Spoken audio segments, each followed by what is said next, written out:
Shalom, selamat pagi, selamat menikmati hari baru, hari karunia Tuhan hari ini, hari Senin tanggal 1 September 2025.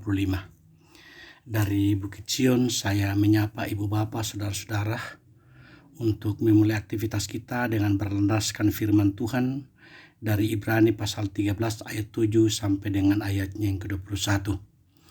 Ibrani pasal 13 ayat 7 sampai 21. Namun sebelum kita membacanya, kita minta kekuatan di dalam doa dan kita berdoa. Kami memohon kepadamu Tuhan, bahwa daripadamulah sumber segala berkat dan karunia yang kami alami dan kami rasakan. Tuhan sudah membangunkan kami dengan tubuh yang sehat. Kami akan memulai aktivitas kami hari ini. Tuhan tolonglah dan kasihani kami. Dengarkan doa kami. Perlengkapi kami Tuhan, karena kami meminta kepadamu. Di dalam Kristus kami berdoa. Amin. Ibrani 13 ayat 7 sampai dengan ayatnya yang ke-21. Firman Tuhan demikian. Ingatlah akan pemimpin-pemimpin kamu yang telah menyampaikan firman Allah kepadamu. Perhatikanlah akhir hidup mereka dan contohlah iman mereka. Yesus Kristus tetap sama, baik kemarin maupun hari ini dan sampai selama-lamanya. Janganlah kamu disesatkan oleh berbagai-bagai ajaran asing, sebab yang baik ialah bahwa hati kamu diperkuat dengan kasih karunia dan bukan dengan pelbagai makanan yang tidak memberi faedah kepada mereka yang menuruti aturan-aturan makanan macam itu. Kita mempunyai suatu mezbah dan orang-orang yang melayani.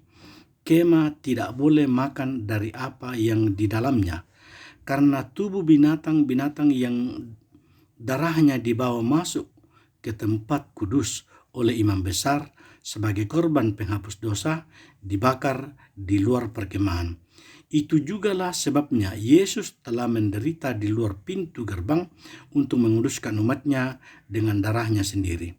Karena itu, marilah kita pergi kepadanya di luar perkemahan dan menanggung kehinaannya. Sebab di sini kita tidak mempunyai tempat tinggal yang tetap. Kita mencari kota yang akan datang. Sebab itu, marilah kita oleh Dia senantiasa mempersembahkan korban syukur kepada Allah, yaitu ucapan bibir yang memuliakan namanya. Dan janganlah kamu lupa berbuat baik dan memberi bantuan, sebab korban-korban yang demikianlah yang berkenan kepada Allah. Taatilah pemimpin-pemimpinmu dan tunduklah kepada mereka, sebab mereka berjaga-jaga atas jiwamu. Sebab sebagai orang-orang yang harus bertanggung jawab atasnya, dengan jalan itu mereka akan melakukannya dengan gembira, bukan dengan keluh kesah, sebab hal itu tidak akan membawa keuntungan bagimu. Berdoalah terus untuk kamu, sebab kami yakin bahwa hati nurani kami adalah baik, karena di dalam segala hal kami menginginkan sesuatu hidup yang baik. Dan secara khusus aku menasihatkan kamu agar kamu melakukannya, supaya aku lebih lekas dikembalikan kepada kamu. Maka Allah damai sejahtera yang oleh darah perjanjian kekal telah membawa kembali dari antara orang mati Gembala Agung segala domba, yaitu Yesus Tuhan kita.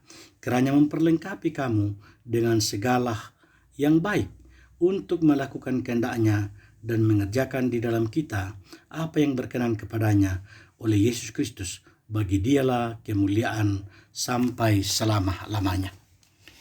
Ibu bapa, saudara-saudara dan anakku sekalian yang dikasihi di dalam Kristus Yesus. Ayat 21 bacaan kita ini kalimat yang terakhir. Bagi Dialah kemuliaan sampai selama-lamanya.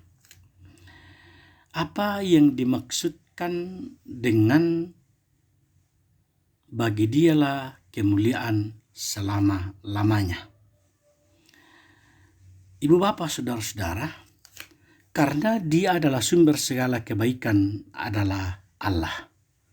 Penulis kitab Ibrani menekankan bahwa hanya Allah saja yang bisa memperlengkapi orang percaya untuk hidup sesuai dengan kehendak-Nya. Jadi, ketika kita bisa melakukan yang baik, itu bukan hasil kekuatan sendiri, melainkan karya Allah di dalam diri kita melalui Kristus Yesus. Yesus Kristus sebagai Gembala Agung. Kristus yang mati dan bangkit itu bekerja di dalam hidup kita, hidup umat-Nya, dengan darah perjanjian kekal. Kita diperdamaikan dengan Allah dan dipimpin di dalam kehidupan yang berkenan kepada-Nya. Kemuliaan dikembalikan hanya kepada Allah. Karena semua yang berasal dari Allah dikerjakan oleh Allah dan untuk Allah, maka kemuliaan hanya pantas diberikan kepada-Nya, bukan kepada manusia. Itulah makna doksologi, atau kemuliaan bagi Dialah kemuliaan sampai selama-lamanya. Bagaimana kita melakukannya sebagai orang percaya? Hidup kita seharusnya menjadi cermin kemuliaan Allah. Kita dipanggil bukan hanya untuk menerima berkat, tetapi juga hidup dalam ketaatan yang menghasilkan kemuliaan bagi Allah. Kemuliaan Allah tidak terbatas pada waktu, bukan hanya saat ini, tetapi terus-menerus sampai kepada kekekalan. Jadi, bagi Dialah kemuliaan sampai selama-lamanya adalah seruan iman yang menegaskan Allah yang sudah menyelamatkan melalui Kristus, Allah yang memperlengkapi kita untuk hidup benar, dan karena itu hanya Dia yang layak dimuliakan sampai kekal. Ibu bapak saudara-saudara, sumber segala kebaikan adalah Allah. Dalam tulisan kitab Ibrani, hidup sesuai dengan kehendak-Nya. Jadi ketika kita bisa melakukan itu bukan hasil kekuatan sendiri. Jadi, Yesus sebagai Gembala yang agung, segala domba, telah membuka jalan keselamatan bagi kita. Ia adalah Imam Agung yang memimpin kepada iman yang sempurna. Ia adalah pengantara perjanjian Allah dengan manusia yang membawa keselamatan. Saksi-saksi iman telah berjuang dan menjadi teladan. Itulah yang menjadi pesan surat Ibrani. Di akhir surat Ibrani penulis memberikan kalimat berkat. Ibrani 13 ayat 20-21 bahwa Allah yang berkuasa membangkitkan Yesus Kristus adalah Allah yang memperlengkapi. Ajaran telah disampaikan, kisah-kisah teladan iman telah nyata. Maka tinggal bagaimana umat yang percaya menjalankan kehendak Allah. Untuk itu berkat diberikan, yaitu bahwa Allah memperlengkapi umat-Nya dengan segala yang baik untuk melakukan kehendak-Nya. Maka sebagai orang-orang yang telah diperlengkapi Tuhan, maka kita juga memiliki kesaksian-kesaksian iman. Kesaksian-kesaksian itu adalah kasih yang dapat menguatkan banyak orang.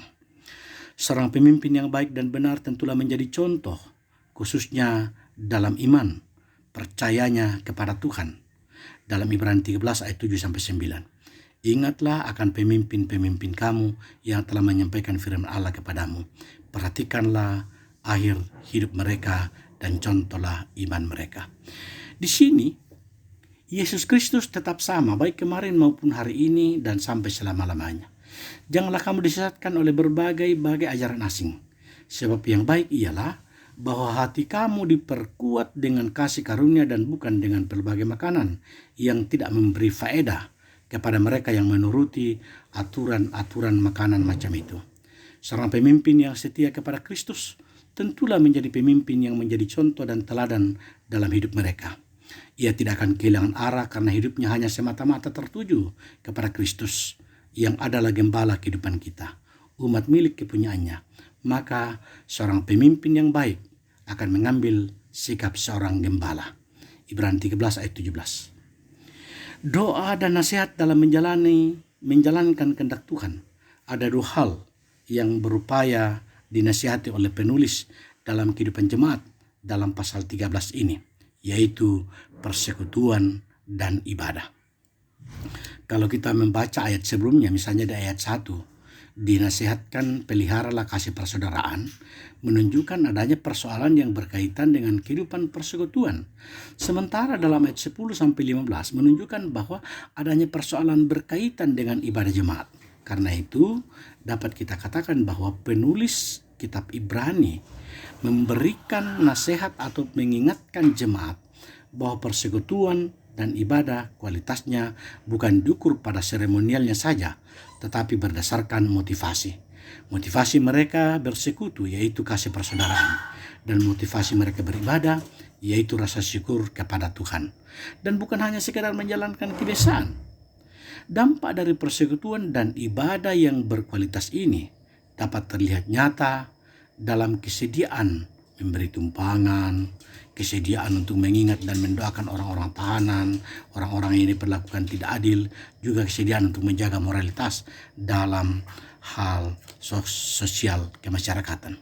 Nasihat-nasihat yang diberikan sebagaimana yang dapat kita baca dalam pasal 13 ini, idealnya dapat menolong jemaat, menolong kita semua yang memang sedang menjalani kebingungan dengan status mereka, dapat memberi mereka motivasi bagaimana mereka seharusnya menjalani kehidupan sebagai orang Kristen.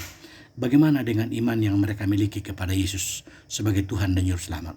Membuat mereka sungguh-sungguh mampu bertahan menghadapi berbagai pergumulan, penganiayaan dan penderitaan.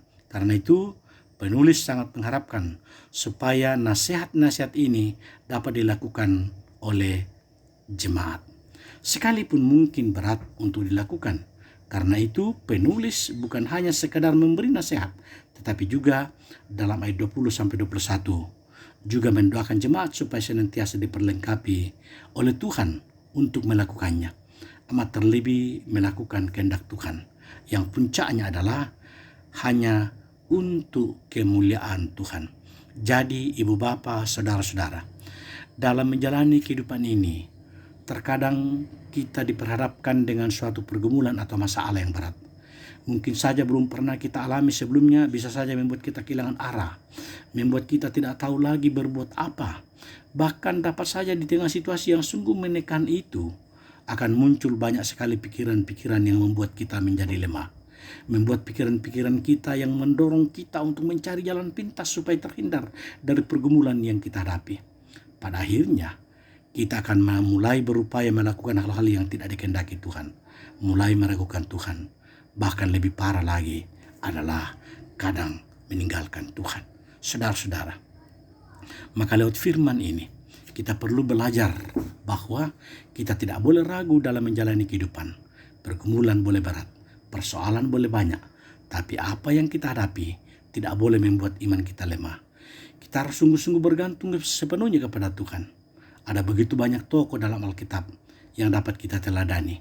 Ada begitu banyak orang di sekitar kita yang punya pengalaman iman yang luar biasa dalam kehidupan mereka, yang dapat memberikan motivasi kita. Karena itu, menjalani kehidupan ini, jangan kita memang juga dapat membutuhkan dua hal, yaitu nasihat dan doa.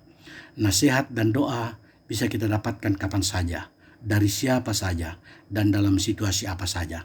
Tapi yang menjadi persoalan kemudian adalah bagaimana respon kita terhadap nasihat dan doa yang diberikan bagi kita. Dalam teks ini kita melihat penulis kitab Ibrani pun meminta jemaat untuk menerima nasihatnya dengan rela hati. Ayat 22. Demikian pun seharusnya dengan kita menerima dengan kerelaan hati setiap nasihat dari orang lain. Dengan begitu akan membuat kita terhindar dari sikap hidup yang menganggap bahwa kita mampu, yang menganggap bahwa kita bisa tanpa orang lain, dan terhindar dari sikap yang tidak menghargai orang lain. Kita harus tetap saling menguatkan, saling memperlengkapi, saling menopang, dan saling menghidupkan yang satu dengan yang lain. Supaya dengan demikian, kita pun secara bersama-sama bertumbuh menjadi orang-orang Kristen yang memiliki iman yang kuat dan teguh. Dan kita harus tetap saling menasihati dan saling mendoakan supaya kita mampu melakukan kehendak Tuhan dalam kehidupan kita. Amin. Mari kita berdoa. Tuhan Yesus, tolonglah, kasihanilah kami. Perlengkapi kami dengan firman-Mu, agar firman-Mu ini senantiasa mengingatkan kami dalam menjalani kehidupan ini. Agar hidup kami, hidup yang senantiasa mengandalkan Tuhan saja. Kami percaya Tuhan tidak pernah mengecewakan kami.